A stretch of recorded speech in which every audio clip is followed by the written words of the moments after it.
សួស្តីបងប្អូនទាំងអស់គ្នាថ្ងៃនេះគឺខ្ញុំនាំបងប្អូនទាំងអស់គ្នាមកមើលពីវិធីធ្វើវិញ្ញាបនបត្រដែលមានរយៈពេលលឿនចំណាយពេលតិចចំណេញពេលច្រើនហើយចំពោះសិស្សតិចក៏ដោយសិស្សច្រើនក៏ដោយរាប់រយនាក់ក៏ដោយគឺយើងធ្វើចំណេញពេលច្រើនគឺទីមួយយើងត្រូវមានយើងទៀមទាត្រូវមានបាទតោះចូលទៅមើលអញ្ចឹងទីមួយយើងទៀមទាត្រូវមានបញ្ជីឈ្មោះជា Excel បញ្ជីឈ្មោះបែបនេះហើយក្នុងបញ្ជីឈ្មោះនេះយើងដាក់ដែលមាន5ខ្ទង់ទី1គឺឈ្មោះប័ណ្ណសរសើរយើងដាក់សញ្ញាសម្គាល់ថាខាតខ្មែរអញ្ចឹងទៅបាទទី2យើងដាក់ថា name ខ្មែរអញ្ចឹងទៅទី3យើងដាក់ថា sig ទី4យើងដាក់ថា grade ទី5យើងដាក់ថា rank អញ្ចឹងមានន័យថានៅក្នុង5ប្រឡោះនេះគឺអ្នកទាំងអស់គ្នាត្រូវបំពេញតាមអ្វីដែលយើងបានដាក់នឹងបាទចំណុចទី2បងប្អូនទាំងអស់គ្នាត្រូវ design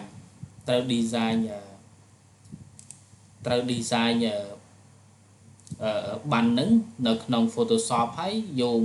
មកធ្វើនៅក្នុង Publisher នៅក្នុងកម្មវិធី Publisher អញ្ចឹងខ្ញុំបើកកម្មវិធី Publisher អូខេអញ្ចឹងកាលណាបើកភ្លាមមកគឺកម្មវិធីហ្នឹង Microsoft Publisher ហ្នឹងសួរថាតើខ្ញុំចង់ access data ពីទីតាំងដែលនៅក្នុងនេះ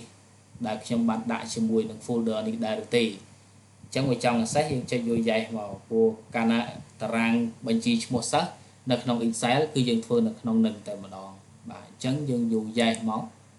អូខេអញ្ចឹងវាចាប់ផ្ដើម work without connection អញ្ចឹងយើង continue ទៅអូខេអញ្ចឹងចាប់ផ្ដើមកន្លែងនេះគឺស្អាតចេះអញ្ចឹងខ្ញុំនាំបងប្អូនមកធ្វើនៅក្នុងកន្លែងនេះបាទក្រោយពី design ហើយមានទម្រង់បែបនេះហើយយើងយកមកដាក់នៅក្នុង publisher គឺយើងមានប្រឡោះមួយដែលយើងត្រូវទុក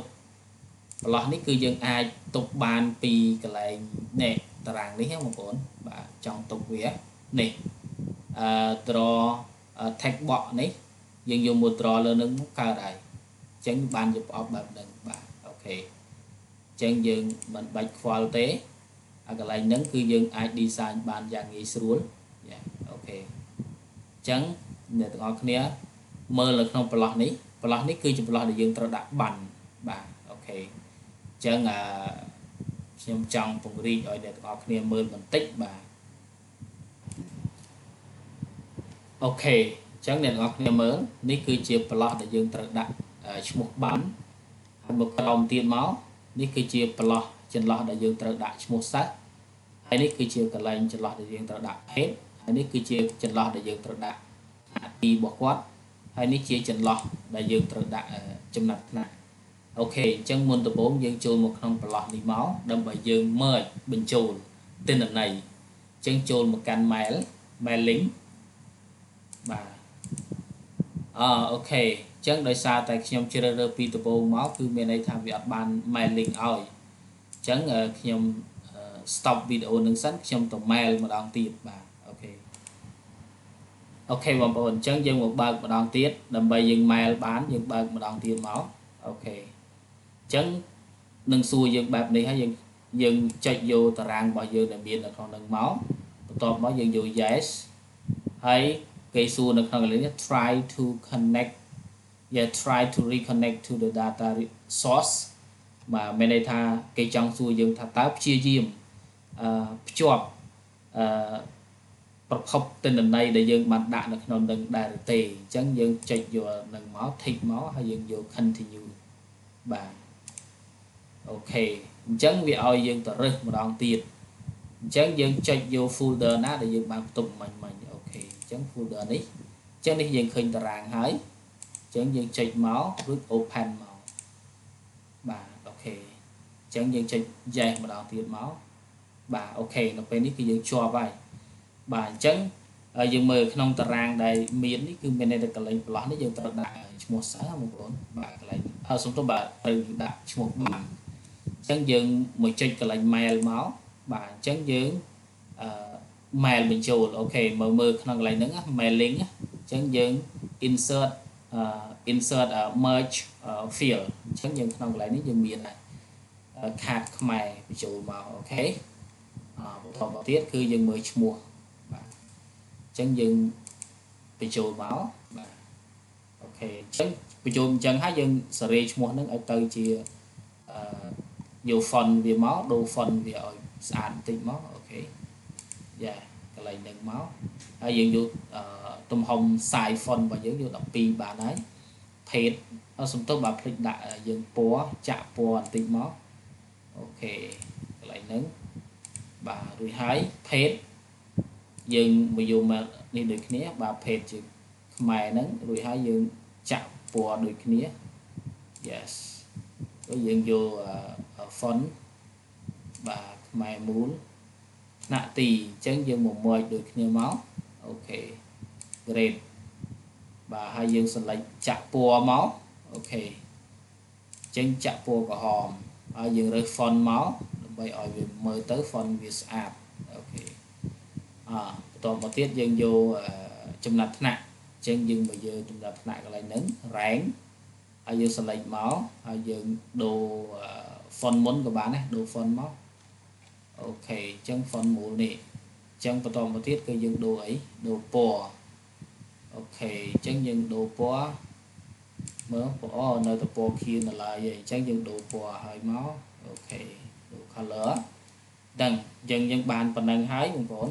អូខេអញ្ចឹងដល់ពេលយើងបានប៉ុណ្ណឹងហើយបាទណាយើងបានទំហំប៉ុណ្ណឹងហើយយើងបាន mail ស្អាតប៉ុណ្ណឹងហើយបងប្អូនចូលមកក្នុងកន្លែងហ្នឹងអូខេមើលឲ្យតន់ណាបងប្អូនមិនលេងប៉ាហ៊ីទេណាមើលឲ្យតន់បងប្អូនបាទអូខេលោកគ្រូអ្នកគ្រូមើលឲ្យតន់បាទអញ្ចឹងគឺខ្ញុំចូលមកក្នុងកន្លែងនេះខាងលើនេះ finish and merge អញ្ចឹងខ្ញុំចូលមក finish and merge អញ្ចឹងយក merge to new publication អញ្ចឹងនៅក្នុងកន្លែងហ្នឹងគឺយើងយកទាំងអស់ក៏បានឥឡូវយើងយកក្រោមនឹងសាកមើលមួយមកអូខេអាហ្នឹងវារើសថ្មីទៀតអញ្ចឹងយើងយកកន្លែងហ្នឹងយើងទៅមើលយកកន្លែងហ្នឹងក៏ដែរខ្ញុំខ្ជិលឲ្យវាទៅវិញឆ្ងាយណាអញ្ចឹងយើងមករកកន្លែងហ្នឹងហើយ merge តែម្ដងទៅកុំឲ្យវិញឆ្ងាយអូខេអញ្ចឹងយើង merge to new publication អញ្ចឹង merge ពុកមកមើលតើបងប្អូនមិនប៉ាហ៊ីត្វិនភ្នែកណាតោះទៅហើយព្រុចអូខេឃើញទេ1វិនាទីទេមិនដល់1វិនាទីផងអូខេឃើញទេនៅជាហៀងខាងនេះបងប្អូននេះនៅជាហៀងខាងនេះលោកគ្រូបាទអញ្ចឹងយើងនៅជាហៀងខាងនេះឥឡូវនេះឥឡូវខ្ញុំរៀបឲ្យមើលអូខេអញ្ចឹងនៅជាហៀងខាងហ្នឹងអ្នកលេខ2យ៉ាអូខេអ្នកលេខ3អ្នកលេខ4អូខេឃើញទេឃើញវារត់ឲ្យបងប្អូនបាទអ្នកលេខ5អូខេអញ្ចឹងមានន័យថាលេខ3លេខ4លេខ5ហ្នឹងគឺសក្ខីប័ណ្ណលើកទឹកចិត្តដូចគ្នាអញ្ចឹងលេខ2បាក់លិខិតសរសើរលេខ1ប័ណ្ណសរសើរអូខេអញ្ចឹងនេះគឺជាវិធីធ្វើមួយដែលលឿនរហ័សហើយមិនខុសទេឲ្យតែយើង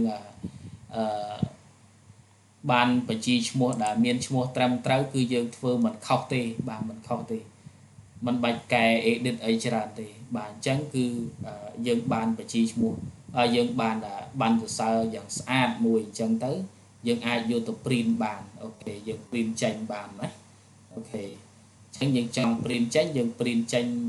យើងធ្វើហើយយើងពិនិត្យមើលឲ្យត្រូវអក្ខរាវិរុទ្ធហើយយើង print ចេញមកតែម្ដងអូខេអញ្ចឹងនេះគឺជាវិធីធ្វើមួយដែលលឿនរហ័ស